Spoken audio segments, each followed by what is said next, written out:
South Sudan, the world's youngest nation, holds a tragic paradox. This country, which gained its independence in 2011, is a land of contrasts. On one hand, it is a place of stunning natural beauty with vast savannas, lush wetlands, and the mighty Nile River coursing through its heart. On the other hand, it is a land scarred by conflict and hardship. Born from decades of struggle, it boasts breathtaking landscapes and vibrant cultures. The people of South Sudan are resilient and proud, with rich traditions and a deep connection to their land. Their dances, music, and art are a testament to their enduring spirit. But beneath this fragile beauty lies a stark reality. The country is plagued by ongoing conflict, political instability, and economic challenges. These issues have left many communities in a state of constant uncertainty and fear, a reality where danger lurks at every corner.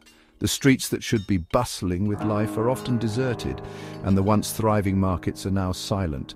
The threat of violence is ever present, making daily life a struggle for survival. This isn't your average travel at your own risk situation, folks. This is about survival. Journalists and aid workers who venture into South Sudan do so with the knowledge that they are entering a high-risk environment. They are there to document the stories of those who have been displaced and to provide much-needed assistance.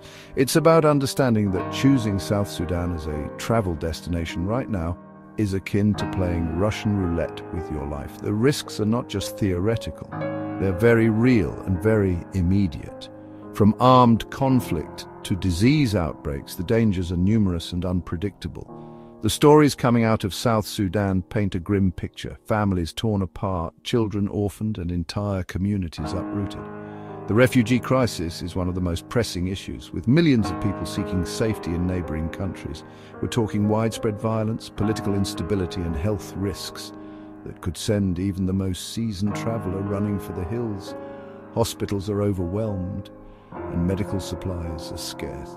The healthcare system is struggling to cope with the needs of the population. So if you're thinking about a trip to South Sudan, I urge you to listen up. This is not a decision to be taken lightly. The situation on the ground is complex and dangerous, and it requires careful consideration, because this is one adventure you definitely want to skip. There are many beautiful and safe places to explore in the world, but right now South Sudan is not one of them. Prioritize your safety and choose a destination where you can enjoy your travels without the constant threat of danger. Look, I get it. Sometimes we crave adventure. We want to explore the road less traveled. But when it comes to South Sudan, the entire world is waving giant red flags. The US, Australia, Canada, you name it, they've all slapped South Sudan with their highest level travel advisories. We're talking do not travel in bold, flashing letters. These aren't suggestions, people. They're warnings from experts who know what's up. They're saying the risks are too high, the situation too volatile. They're saying your safety is far from guaranteed. And trust me, when it comes to your well-being, you don't want to mess around with these warnings. Here's the thing about South Sudan. Violence isn't just a possibility, it's a way of life. In this country, the threat of violence looms over every aspect of daily existence. From the moment you step out of your home, you are stepping into a world where danger is a constant companion. We're not talking about petty theft or the occasional scuffle. The violence here is pervasive and often brutal. It infiltrates the crowded markets where people try to go about their daily business, and the busy streets where children play and vendors sell their goods. We're talking carjackings, shootings, ambushes. These aren't isolated incidents, but rather a grim reality that people face regularly. Imagine driving down a road and suddenly being forced out of your vehicle at gunpoint. This is not an uncommon occurrence. We're talking kidnappings, assaults, and sexual violence that targets locals and foreigners alike. The fear of being abducted or attacked is something that everyone lives with, regardless of their background or status. Women and children are particularly vulnerable, and the psychological scars of such violence run deep. Imagine this. You're walking down the street, just minding your own business, when suddenly gunfire erupts. People scatter, running for cover, and in those moments, survival instincts kick in. The sound of gunshots becomes a part of the urban soundtrack, a chilling reminder of the ever-present danger.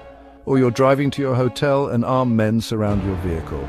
The tension is palpable and the fear is real. You realize that in an instant your life could be in jeopardy. These armed groups operate with impunity, and their presence is a constant threat. This is the reality for many in South Sudan. The atmosphere is tense, and the sense of insecurity is overwhelming. People go about their daily lives with a heightened sense of awareness, always on the lookout for potential threats. And if you think staying in the capital, Juba, will keep you safe, think again. The capital city, which should be a haven of relative safety, is far from immune to the violence that plagues the rest of the country. Juba is the epicenter of much of this violence. The city is a hotspot for conflict, and violent incidents are all too common.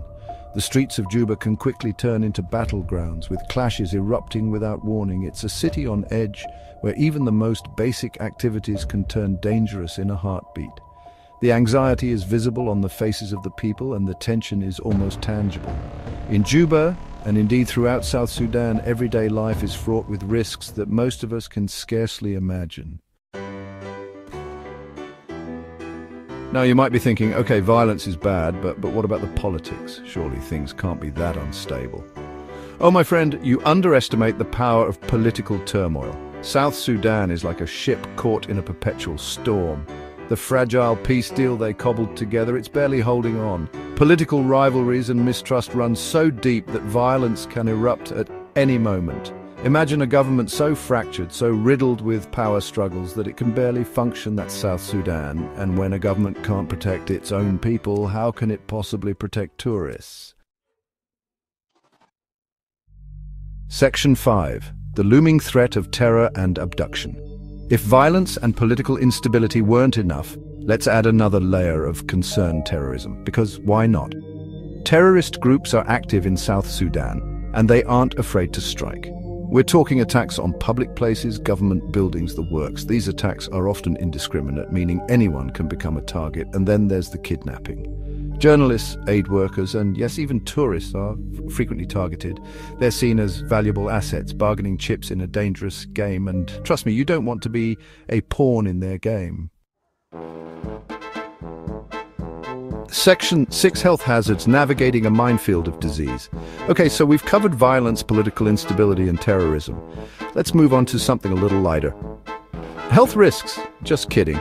The health situation in South Sudan is no laughing matter. The country faces a myriad of health challenges that are exacerbated by its political and economic instability. Imagine this, you're in a foreign country miles from home and you get sick.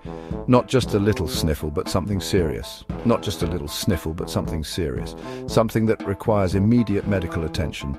Something that requires hospitalization, maybe even surgery. Now imagine the nearest hospital with adequate facilities is hundreds of miles away and the roads are impassable. Now imagine the nearest hospital with adequate facilities is hundreds of miles away and the roads are impassable. This is not a hypothetical scenario. It's the harsh reality for many in South Sudan. That's the reality of healthcare in South Sudan. Medical facilities are basic at best, and many areas lack even the most basic care. The healthcare system is severely underfunded and understaffed. Medical facilities are basic at best, and many areas lack even the most basic care. We're talking about places where even clean water and electricity are luxuries. We're talking diseases like malaria, which is rampant due to the lack of preventive measures like mosquito nets and proper sanitation. Cholera, typhoid fever, the whole gang's here. These diseases thrive in conditions where clean water and sanitation are scarce, making them a constant threat to the population. Efforts are being made to improve the situation, with various organizations working tirelessly to provide medical aid and educate the community. However, the road to a healthier South Sudan is long and fraught with challenges. Section 7. A nation in crisis, food insecurity and humanitarian disaster. Here's a sobering thought. While you're planning your dream vacation, millions in South Sudan are struggling to survive. We're talking about a full-blown humanitarian crisis. Years of conflict have crippled the country's infrastructure and economy. Millions face food insecurity, with many on the brink of starvation. Displacement is rampant, with families torn apart and forced to flee their homes. Imagine a country where children are dying from preventable diseases, where families are struggling to find their next meal. This is the reality of South Sudan, and it's not a burden you want to add to. Section 8. Logistical nightmares, infrastructure and travel obstacles. Okay, let's say you're still not convinced. You're determined to experience South Sudan's beauty. Risks be damned. Well, let's talk logistics, shall we? Imagine this, you're trying to get from point A to B, but the roads are more like craters than actual roads. Your flight gets cancelled because, well, that's just what happens in South Sudan. And oh yeah, there's a good chance you'll encounter a roadblock or two manned by armed men who may or may not be friendly. Infrastructure in South Sudan is practically non-existent. Roads are dangerous and unreliable, flights are often delayed or cancelled, and public transportation is, well, let's just say it's not for the faint of heart. Section 9, conclusion. Choose safety, choose another destination. Look, I've traveled to some pretty sketch places in my time, but even I wouldn't touch South Sudan right now, and that's saying something. The risks are just too high, the danger's too real. It's a country ravaged by violence, instability, and a humanitarian crisis of epic proportions. So please, I implore you, choose safety. Choose another destination.